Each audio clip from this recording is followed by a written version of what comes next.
والسلام عليك يا حبيب الله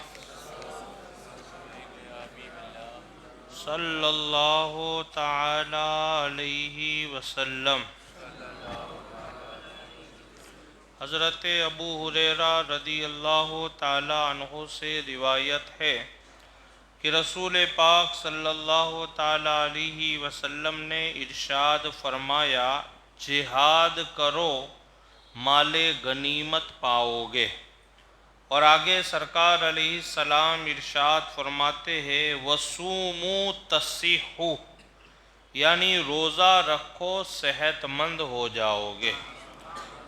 روزہ ایک ایسی عظیم الشان عبادت ہے کہ جس میں اللہ تعالیٰ کی بندگی بھی ہے اور بندے کے لیے جسمانی تندرستی بھی ہے۔ اور آگے سرکار علیہ السلام ارشاد فرماتے، اور سفر کرو مالدار ہو جاؤ گے، یعنی ہجرت کرو۔ اگر مان لو کسی شہر میں یا کوئی گاؤں میں آپ روزی کو لے کر کے کامیاب نہیں ہے تو سرکار علیہ السلام فرماتے کہ محنت اور کوشش کے بعد بھی اگر آپ کسی ایک جگہ پر کامیاب نہیں ہے تو اس جگہ سے پھر دوسرے گاؤں یا دوسرے شہر کی طرف ہجرت کرو، اللہ اس میں برکت عطا فرمائے گا۔ میرے پیارے آقا صلی اللہ علیہ وسلم کے پیارے دیوانوں، حضور اقدس صلی اللہ علیہ وسلم کے ہر قول و فعل میں بے شمار حکمتیں اور فائدے چھپے ہوئے ہیں، جن کی گہرائی تک ہماری عقل کا پرندہ پرواز نہیں کر سکتا۔ سرکار نے جو بھی فرمایا اس میں بہت ساری حکمتیں اور بہت ساری باتیں چھپی ہوئی ہے، لیکن آج کا جو بیان ہے وَصُومُوا تَصِحُّوا، روزہ رکھو صحت مند ہو جاؤ گے، وہ بات کہ سرکار علیہ السلام نے، اللہ نے قرآن میں ہمیں روزے کا حکم دیا اور سرکار علیہ السلام نے حدیث پاک میں حکم دیا، تو آخر روزے کی پابندی کے لیے بندوں کو اتنا کیوں کہا گیا ہے؟ آخر اس میں کوئی نہ کوئی حکمت ہے، کوئی نہ کوئی راز ہے، وہ آپ سماعت فرمائیں۔ مثلا اسلام نے ہم پر نماز فرض فرمایا تو جہاں نماز کی ادائیگی پر ہمارے لیے آخرت میں ثواب کا وعدہ فرمایا گیا، وہیں پر دنیا میں نماز کی پابندی کرنے پر ہمارے لیے بہت سی بیماریوں کے دور ہونے کا ذریعہ بھی بتایا گیا۔ جیسے نماز اللہ کی ایک عبادت ہے اور اس میں اللہ نے فرمایا کہ اگر تم نماز پڑھو گے تو تمہیں آخرت میں اتنا اتنا ثواب ملے گا، یہ تو ثواب ہے، لیکن دنیا میں بھی جو لوگ نماز پڑھتے ہیں اللہ تعالیٰ انہیں نماز کی برکت سے بیماریوں سے بھی شفا عطا فرماتا ہے۔ بہت ساری بیماریاں ہیں کہ وہ نماز سے ہی اللہ تعالیٰ دور فرما دیتا ہے۔ گویا کہ اللہ رب العزت اور اس کے پیارے محبوب صلی اللہ علیہ وسلم کے بتائے ہوئے احکام کی بجا آوری میں ہمارے لیے دنیا میں بھی بھلائی ہے اور آخرت میں بھی بھلائی ہے۔ آج کا دور سائنس اور ٹیکنالوجی کا دور ہے۔ انسان مظاہر قدرت میں غور و فکر کر کے ان کی گہرائی تک پہنچنا چاہتا ہے، چنانچہ اسلام کے بتائے ہوئے احکامات اور ارشادات پر مسلسل تحقیق کر رہے ہیں۔ الحمدللہ جوں سائنسی ایجادات اور ٹیکنالوجی کا فروغ ہو رہا ہے، اسلام کی حقانیت لوگوں پر واضح ہوتی جا رہی ہے۔ جیسے جیسے لوگ اسلام کے بارے میں ریسرچ کرتے ہوئے جا رہے ہیں، لوگوں کو ایسے اسلام کی حقیقت زیادہ پتہ چلے، بھئی اسلام کیا چیز ہے، اسلام میں یہ چیزوں کا حکم کیوں دیا گیا، اسلام میں یہ کرنے کو کیوں کہا گیا۔ ہر چیز کا جہاں جہاں آپ دیکھو گے بھئی پانی بیٹھ کر کے پینا چاہیے، تو آپ کو غور و فکر کرو گے تو پتہ چلے گا کہ اسلام نے پانی بیٹھ کر کے پینے کو کیوں کہا۔ حالانکہ بہت نارمل چیز ہے، آپ کھڑے کھڑے بھی پی سکتے ہو، لیکن اسلام نے کہا کہ نہیں، آپ بیٹھ کر کے پیو۔ پھر اسلام نے کھانا کھانے کے طریقے بتائے کہ اس طریقے سے آپ بیٹھ کر کے کھاؤ۔ کیوں؟ آخر کھانے کا طریقہ اور بھی بہت سارے ہیں۔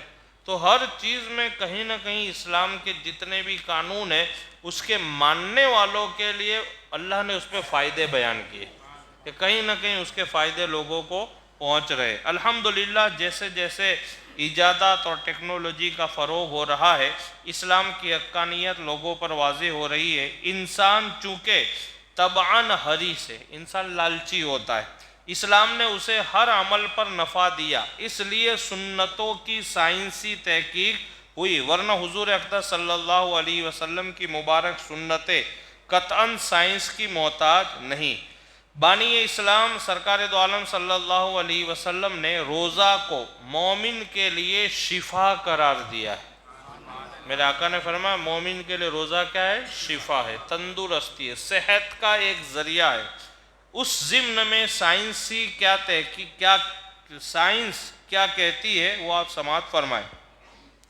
حکیم محمد طارق محمود اپنی تصنیف سنت نبوی اور جدید سائنس میں رقم تراز ہے کہ پروفیسر مورپالٹ آکسفورڈ ڈیو یونیورسٹی کی پہچان ہے۔ انہوں نے اپنا واقعہ بیان کیا کہ میں نے اسلامی علوم کا مطالعہ کیا۔ ایک ڈاکٹر تھے بہت بڑے، پروفیسر مورپالٹ، بہت بڑے پروفیسر تھے۔ انہوں نے کہا کہ میں اسلامی تمام نظامات کو جانتے ہوئے اس پر میں نے ریسرچ کرنا شروع کیا۔ پھر آگے کیا ہوا آپ دیکھیے، میں نے اسلامی علوم کا مطالعہ کیا اور روزے کے باب پر میں پہنچا۔ میں جب اسلامی باتوں کا پڑھ رہا تھا، پھر پڑھتے پڑھتے جب روزے کا بیان آیا تو میں نے دیکھا کہ روزہ ماہ رمضان المبارک میں فرض ہے اور 30 دن روزہ رکھا جاتا ہے اور ہر عاقل بالغ پر روزہ فرض ہے۔ میں نے دیکھا کہ آخر 30 دن روزے کیوں اور عاقل بالغ پر روزہ کیوں، اور اتنی یعنی 30 دنوں تک اس کو اتنی پابندی سے کہ صبح سے شام تک کچھ بھی کھانا پینا نہیں ہے، پیٹ میں یعنی ایک پانی کا قطرہ بھی نہیں ڈالنا ہے اور کھانے کا دانہ بھی نہیں ڈالنا ہے۔ بندہ عبادت تو کر ہی رہا ہے، نماز پڑھ رہا تھا، روزہ بھی ہے، زکوٰۃ بھی دے رہا تھا، تسبیح بھی پڑھ رہا تھا، قرآن پاک بھی پڑھ، لیکن یہ روزے کو اتنے 30 دن تک لانے کی کیا ضرورت تھی؟ حج بہت بڑی عبادت ہے لیکن اس کی بھی ٹائم ہے، 5 دن میں پوری ہو جاتی، لیکن اس کو 30 دن تک اتنا طویل کیوں کیا گیا؟ تو وہ ڈاکٹر پروفیسر کہتے ہیں میں نے دیکھا کہ بھئی اسلامی نظام کے بارے میں میں نے پڑھنا شروع کیا۔ آپ آگے سماعت کیجئے۔ تو کہتے ہیں جب میں روزے کے بیان پر پہنچا تو چونک پڑا کہ اسلام نے اپنے ماننے والوں کے لیے کتنا عظیم فارمولہ دیا ہے۔ کہتے جب میں روزے کے بیان میں پہنچا تو میں چونک گیا کہ اتنا بڑا عظیم فارمولہ دیا ہے۔ اگر اسلام اپنے ماننے والوں کو اور کچھ نہیں دیتا، صرف یہی روزہ دے روزے کا فارمولہ ہی دیتا، تو پھر بھی اس سے بڑھ کر ان کے پاس کوئی اور نعمت نہیں ہوتی۔ پروفیسر کہتا ہے کہ اگر اسلام اپنے ماننے والوں کو خالی روزہ ہی جیسی ایک عبادت دے دیتا اور کہتے تم روزہ ہی رکھو، تو بھی اسلام اور اسلام کے ماننے والوں کے پاس اس سے بڑی کوئی نعمت نہیں ہوتی۔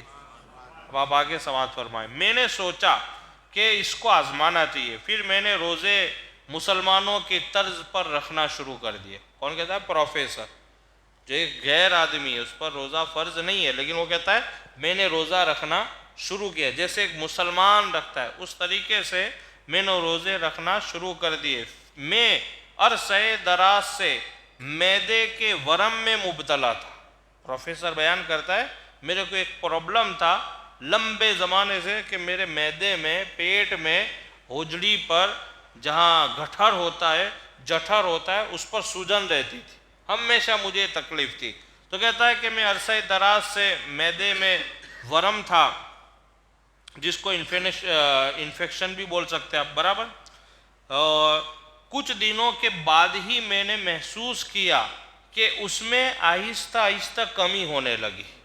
وہ جو ورم تھا، جو انفیکشن تھا میرے جٹھڑ پہ اور دیگر میرے پیٹ کے بہت سارے حصوں میں، وہ آہستہ آہستہ کم ہونے لگا۔ حالانکہ میں ایک لمبے ٹائم سے یہ بیماری میں مبتلا تھا، بہت ساری میں نے میڈیسن وغیرہ بھی استعمال کی لیکن مجھے کچھ مفید اور کارآمد نہیں ہوئی۔ لیکن جیسے میں نے روزہ رکھنا شروع کیا تو میں نے دیکھا کہ ورم کم ہو رہا ہے۔ میں نے کچھ دنوں میں ہی محسوس کیا کہ اس میں کمی واقع ہو گئی۔ میں نے روزوں کی مشق جاری رکھی، مطلب میں کنٹینیوز روزے رکھتا گیا، اور پھر میں نے جسم میں کچھ تبدیلی بھی محسوس کی۔ میں نے دیکھا جیسے جیسے روزے کے دن پڑ رہے ایسے ایسے میرے اندر تندرستی آ رہی، اور کچھ ہی عرصہ میں نے اپنے جسم کو مکمل طور پر نارمل پایا۔ یعنی جو مجھے تکلیف تھی جسمانی پیٹ کی، جو گیسٹرو ڈاکٹر وغیرہ نے جو مجھے بتایا تھا کہ یہ کرنا یہ وہ، دوائیوں سے کوئی فائدہ نہیں ہو رہا تھا، لیکن روزے کی برکت سے میں نے دیکھا کہ میرا جسم مکمل طور پر نارمل ہو گیا ہے۔ حتیٰ کہ میں نے 1 مہینے کے بعد اپنے اندر انقلابی تبدیلی محسوس کی۔ وہ کہتا ہے 1 مہینہ جب میں نے روزے رکھے تو میں نے دیکھا کہ اب میرے جسم کے اندر مکمل طور پر یعنی صحت و تندرستی آ گئی ہے۔ تو یہ ایسے بہت سارے بڑے بڑے پروفیسروں نے روزے کے اوپر ریسرچ کیا ہے کہ بھئی آخر روزہ 30 دن تک کیوں؟ تو یہ اتنے بڑے پروفیسر مور پالڈ کا کہنا ہے کہ 30 دن اگر آدمی کوئی روزہ رکھتا ہے اور اس کے اندر کوئی ایسی بیماری ہے کہ جو عرصہ دراز سے اور میڈیسن وغیرہ سے اور دیگر ٹیکنالوجی وغیرہ سے اگر اس میں کوئی فائدہ نہیں ہو رہا ہے تو وہ 30 دن اگر روزہ رکھے گا تو میرا تجربہ ہے اسے مکمل طور پر تندرستی مل جائے، اور مل ہی جائے گی، کیونکہ میرے آقا کا فرمان ہے روزہ رکھو تندرست ہو جاؤ گے۔ اللہ سے دعا ہے کہ اللہ رب العزت مجھے اور آپ تمامی حضرات کو ماہ رمضان المبارک کے روزوں کی رحمتوں برکتوں سے مالا مال فرمائے، اور